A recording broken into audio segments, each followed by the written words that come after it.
Good morning students. Let's see two more sums from exercise 2.4. And that fifth sum, the area of the rhombus is 576 square centimeter and the length of one of its diagonal is half of the length of the other diagonal.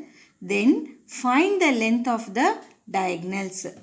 In the sum, they had given the area of a rhombus and they mentioned the one of the length of the diagonal is half the length of the other diagonal. Using these two measurements, you have to find out the length of the diagonals.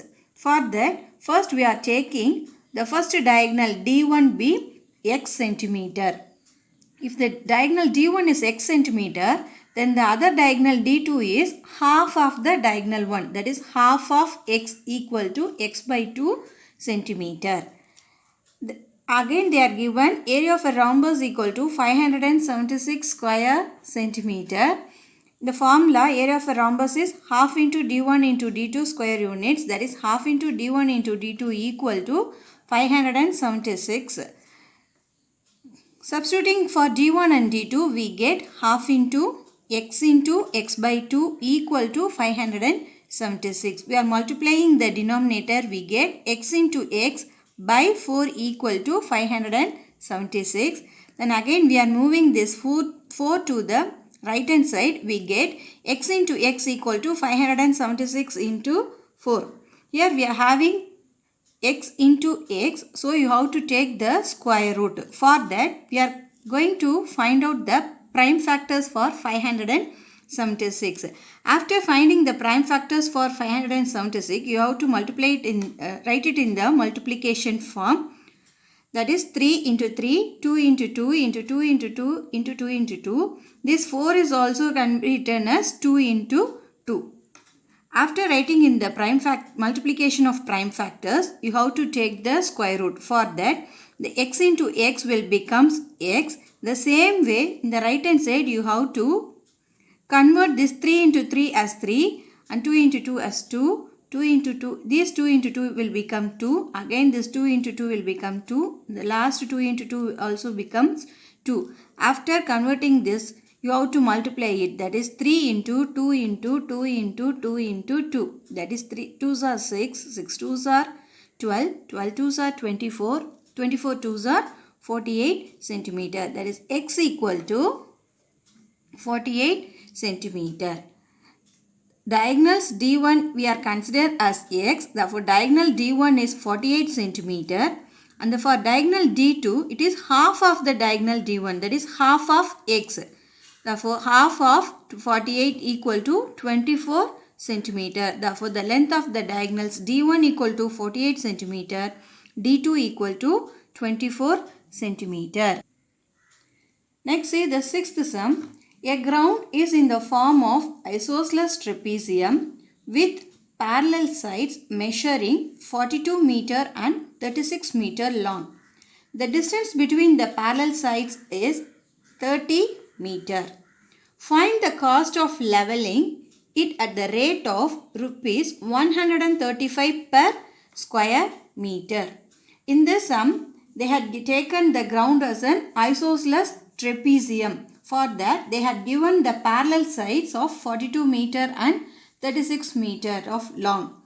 And also they had given the distance between the parallel sides, that is the height of the trapezium. The height of the trapezium is given as 30 meter.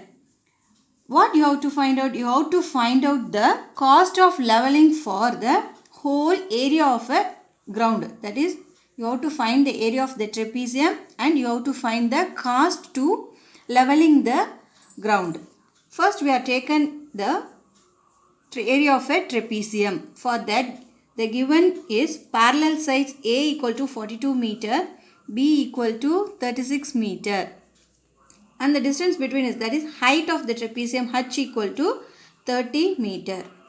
Area of a trapezium equal to half into H into A plus B square unit. Substituting the measurements of height and the length of the parallel sides, half into 30 into 42 plus 36.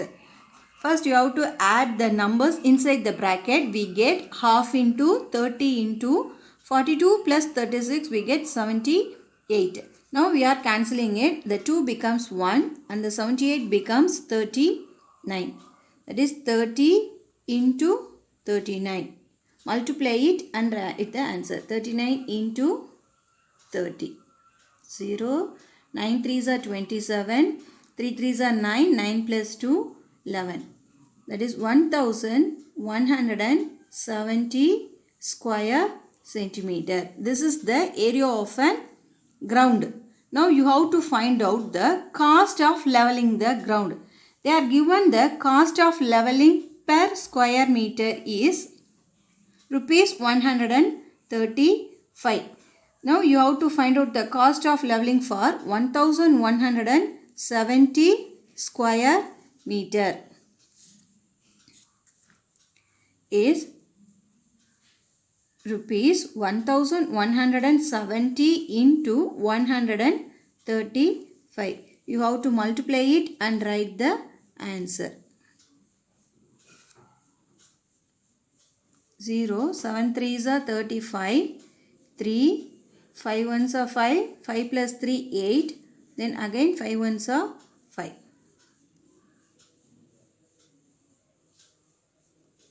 7 3s are 21, 2, 1, 3 1s are 3, 3 plus 2, 5, 3. 7 1 1. 0, 5, 9, 7, 5, 1. We get the answer rupees 1,57,950. Therefore, the cost of leveling the ground is rupees 1,57,950. With that sum, we finished our second chapter. Let us recall what are all we learned in this chapter. The first one we saw is a parallelogram. Parallelogram is a four-sided closed shape in which opposite sides are both parallel and equal. Its area of a parallelogram equal to B into H square units, where B is the base and H is the height of the parallelogram. The second shape we saw is a rhombus. The rhombus is in a parallelogram, if all the sides are equal, then it is called rhombus. Its area can be found using the formula. Area of a rhombus equal to half into D1 into D2 square units, where D1, D2 are the diagonals of the rhombus. The next shape which we saw is a trapezium. A parallelogram with one pair of non-parallel sides is known as trapezium. If non-parallel sides of a trapezium are equal, then it is known as an isosceles trapezium. Its area can be found by using area of the trapezium equal to half into H into A plus B square units, where H is the height of the trapezium and A and B are the length of the parallel sides. Thank you.